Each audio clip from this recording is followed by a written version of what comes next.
asalaamaaleykum dal leen ak jàmm tukki nemmeeku ci wàllu koom-koom bu njiiti réew mi ci Casamance mbirub soft care ak it wàllu tàggat yaram bokk na ci li gën a soxal ëttu yéenekaay yi ñu xëyandool dañu koy door rek waa Sud Quotidien ñuy waxtaanee tukki nemmeeku bi nga xam ne moom la njiitu réew mi door ci gaawu gi ñu weesu ci Casamance mu dem ci terrain bi ngir xoolal boppam chantier yi nga xam ne moom la nguur gi sóob foofule fan la toll ak it programme yi nga xam ne moom la ñu samp foofule ngir sukkali Casamance ñu des ak njiitu réew mi ndax dafa tàllal loxoom waa MFDC loolu yépp ngir jàmm gën a sax ci Casamance ndax dafa xam le ne dara gënul jàmm ci réew mi ku nekk danga ca war a def ay sacrifice mérito na it ñëpp def ci seen loxo def ci it ay jéego suñu naataangoo bi di ñu xamal ne njiitu réew mi dafa tàllal loxoom ay magam ak ay rakkam yoo xam ne dañoo faree ci Casamance mu xam ne loolu le ci Dar es Salaam di ab dëkk boo xam ne dafa faree ci commune bu Niassia nekk ci région bu Ziguinchor ci kàddu yooyu nga xam ne moom la njiitu réew mi yëkkati waa Walf Quotidien dañoo jàpp ne da ko jagleel ay doomi bàjjenam ak ay doomi ndijaayam ñu des ak njiitu réew mi ak Le Soleil ñuy xamle ne nag dem na seeti ji waajur bu jigéen bu premier ministre Ousmane Sonko jot na it dajeek ak ñi nga xam ne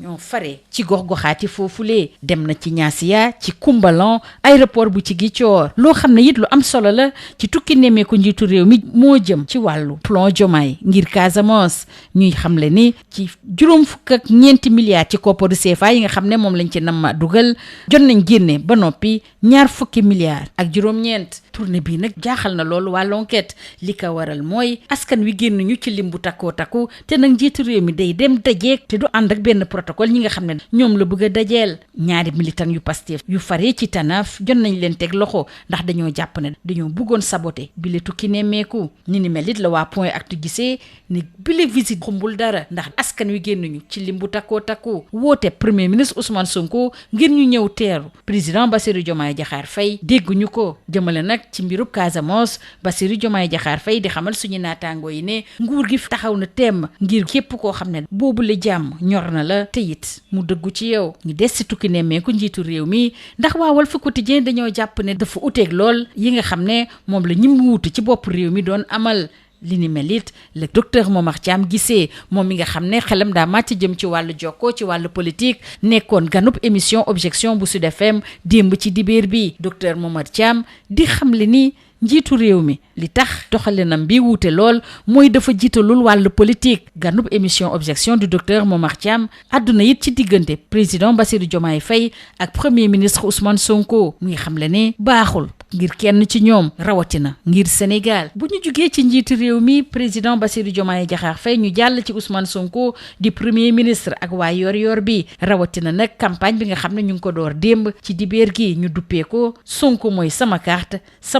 mooy Sonko loolu yëpp jëmale nag ci élection gox-goxaat yi ñuy waajal ci atum 2027 ak it élection tànn président ci atum 2029 campagne bii nga xam ne nag ki ne ci gannaaw di yarga si ñu nar ko amal ci réew mi ak biti réew ngir yokk li mu militangu Pastef ngir ñu mën a samp bu baax a baax ndëndub seen mbër mi di Ousmane Sonko waa Tribune moom di waxtaane campagne jënd ak njaay jëmale ci arène bi ñu ne daal dara baaxu ca point de collecte maanaam bërëb yi nga xam ne moom la ñu war a jaayee boobule gerte bëriwul teg ci nag li nga xam ne mooy bon MP yi ñu jox ci kàddu docteur Macoumba Diouf muy xamle ne ci arrondissement bu Koumbal ci ñeenti communes yi nga xam ne village yu bëree ci bokk nag ñaari point de collecte donc moo fay dox ñu jàll nag ci mbirub soft care ak l'Observateur ak Le Quotidien dellu si kàddu yu doy waar yi nga xam ne docteur Moussa Diallo yëkkati na ko jaare ko ci ab audio moom mi nga xam ne mooy directeur inspection pharmaceutique ci ARP muy xamle ne nag chinois yi dañu indi ay maletu xaalis ne ko na ko jël teg lépp ci suuf ñëw nañ ci bureau luy tolloog ñeenti yoon ñu ngi koy xupp fi mu toll nii bu baax a baax te nag mi ngi bawoo ci ñi nga xam ne ñooy kilifam ci wàllu liggéey bi ñuy sàkku ci moom mu dellu si rapport yi nga xam ne moom la defoon ci soft care waaye moom nag xamal na leneen askan wi moo ko ñor ñu des si mbir mi ndax soxal na it Le Quotidien ngir ñu may ko jàmm daf leen mujj xamal ne dana yóbbu ab plainte fu mbaxane doonee benn di xamle ne dañ ko bëgg a guerre ci tënk docteur Moussa Diallo mi nga xamal Le Quotidien ni diggante directeur général bu ARP ak moom mi kenn ci ñoom ñaar war na able ñu jàll ci leneen loo xam ne it lu doy waar la te waa Libération di ñu ko yegee tey jilee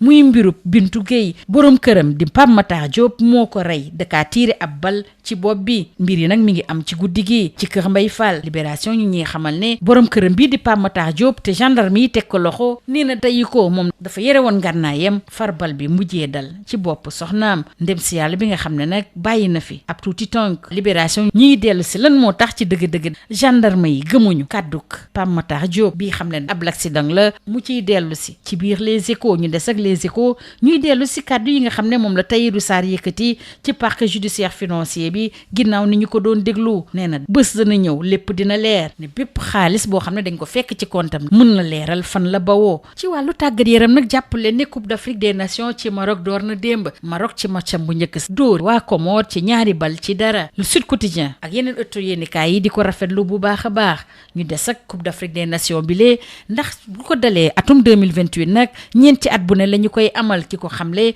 di ki jiite CAF di Patrice Motsepe lay waxtaane nag suñu gaynde yi ndax Le Soleil dafa jàpp ne tëj bi ñu leen tëj ràpp kenn mënul yegg ci ñoom métti na lool supporteru sénégalais yi fa ne ñoom bu ñu sañoon ñu yolomal bu baax a baax mbir mi lee ñu des ak gaynde yi nga xam ne ñoo nar a jàkkaarloo ëllëg talaata 23 ci weeru décembre waa Botswana ci seen match bu njëkk ndax Le Soleil mi ngi ñuy xamal ne fukki at ak ñett ginnaaw ni mu dooree yëngu-yëngum ci wàllu football ci Maroc boobule Sadio Mané delsi na fa ngir amal ay jéego yoo xam ne dootuñ ko fàtte ci wàllu taarix. ñu jeexale kook ak waa Sud Quotidien ak juróom-ñetteelu bésub Ligue 1 biñ doon amal ci jeexitalu ay bés bi ni Guédiawaye FC mujj na am ndamam bu njëkk Génération Foot nag moom dóor waa Sonacos ci 4-0. lii moo gënoon a fës ci ëttu yéenekaay yi ñu xëyandool ñu yendoog jàmm. Bonjour. La tournée économique du président Bassirou Diomaye Diakhar Faye en Casamance, le scandale Softcare et les sports, entre autres sujets développés par la presse parus ce jour.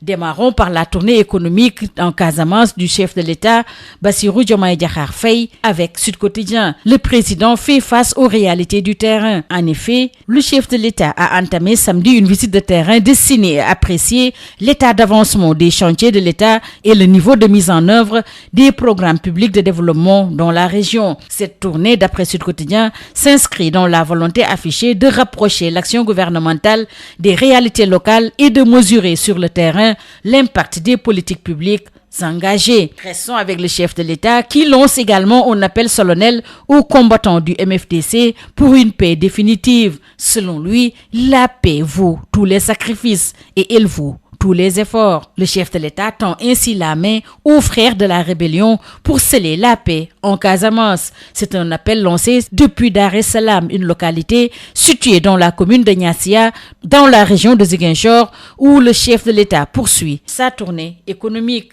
L'appel cousinal au MFDC du chef de l'État n'a pas échappé à... Restons avec cette tournée économique du chef de l'État en Casamance, cette fois-ci avec Le Soleil, entre écoute et action. Le chef de l'État qui a rendu visite à la mère du Premier ministre, mais également a eu des échanges directs avec les élus locaux. Le confrère n'oublie pas le plan Diomaye pour la Casamance avec 29 milliards de francs CFA déjà injectés sur 54 milliards. C'est une tournée ambiguë d'après l'enquête. Pas de foule, un dialogue direct, sans protocole et en toute simplicité. Le confrère de signaler que 2 militants de Pastef Tanaf ont été interpellés pour accusation de sabotage. Walfadjri signale que le président Bassirou Diomaye Diakhar Faye rompt avec ses prédécesseurs. Avis partagé par Dr Momar Thiam, spécialiste en communication politique. Selon lui, le président de la République a adopté une approche différente de celle de ses prédécesseurs dans le cadre de cette tournée économique en Casamance. Invité de l'émission Objection sur Sud FM hier dimanche, Dr Momar Thiam a soutenu que l'actuel chef de l'État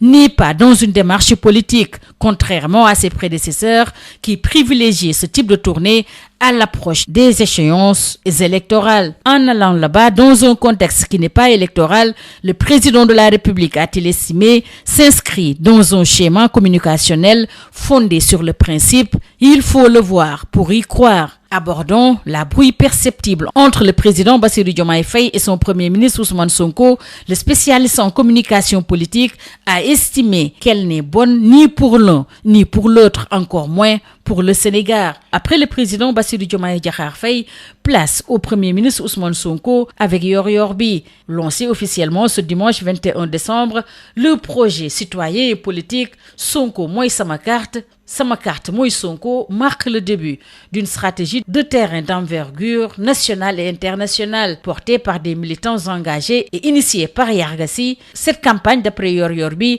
vise à transformer l'adhésion populaire en force électorale par une inscription massive sur les listes électorales avec en ligne de mire les locales de 2027 et la présidentielle de 2029. Place à l'affaire Softcare qui intéresse ce matin Le Quotidien et L'Observateur. C'est le grand déballage, rapporte L'Observateur. Dans un audio authentifié par L'Observateur, Moussa Diallo, le directeur de l'inspection pharmaceutique, de la surveillance du marché et des vigilances à l'ARP, fait des révélations explosives. Il déclare entre autres que les Chinois m'ont proposé des mallettes d'argent. Ils sont venus à 4 reprises dans mon bureau. Je reçois des pressions et menaces venant de mes supérieurs hiérarchiques. Toujours d'après Moussa Diallo, qui confie à nos confrères qu'on lui a demandé de revenir sur les rapports, mais qu'il travaille pour la population. Restons avec cette affaire qui intéresse également Le Quotidien, qui parle de la pilule de docteur Moussa Diallo, qui signale qu'il a dû menacer les Chinois de plaintes pour tentative de corruption. Entre le directeur général de l'ARP et moi, l'un doit sauter, d'après docteur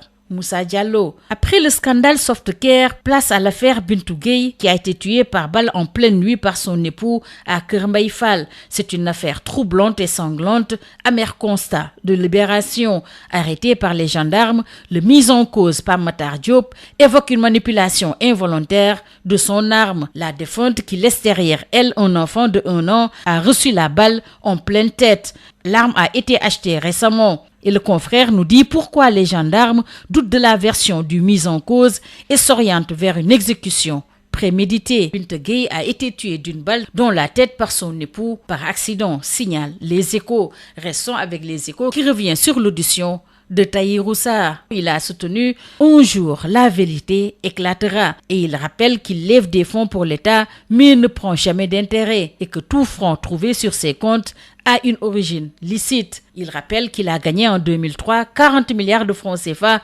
dans une opération au Tchad. Au même moment, Tribune s'intéresse à la campagne de commercialisation qualifiée de catastrophique. Entre absence de points de collecte et le retour des bons impayés, les paysans sont en colère contre le gouvernement qui leur a imposé le tarare. Selon Dr Macoumba Diouf, dans l'arrondissement de Koumbal, sur 4 communes de plusieurs dizaines de villages chacune, 2 points de collecte sont fonctionnels. En sport, c'est parti pour la CAN 2025 au Maroc. D'après la presse parue ce jour, le Maroc commence bien en battant les Comores pour son entrée en piste 2-0. D'après Sud Quotidien, le Maroc soigne tout simplement son entrée d'après Tribune Sport. Restons avec cette CAN qui va se jouer tous les 4 ans à partir de 2028, une annonce du président de la CAF, Patrice Motsepe. Et le Soleil de signaler que la tanière est verrouillée. Les supporters sénégalais réclament plus de souplesse. Et 13 ans après ses débuts, le Soleil s'intéresse à Sadio Mané qui est de retour pour écrire l'histoire. Retenez que les Lions affrontent le Botswana. Ce sera demain mardi 23 décembre. Terminons par la 8e journée de la Ligue 1 sénégalaise avec Guédiawaye FC qui signe sa première victoire et Génération Foot qui cartonne la Sonacos. À lire dans les colonnes de Sud Quotidien. C'est tout. À vos journaux et très bonne lecture.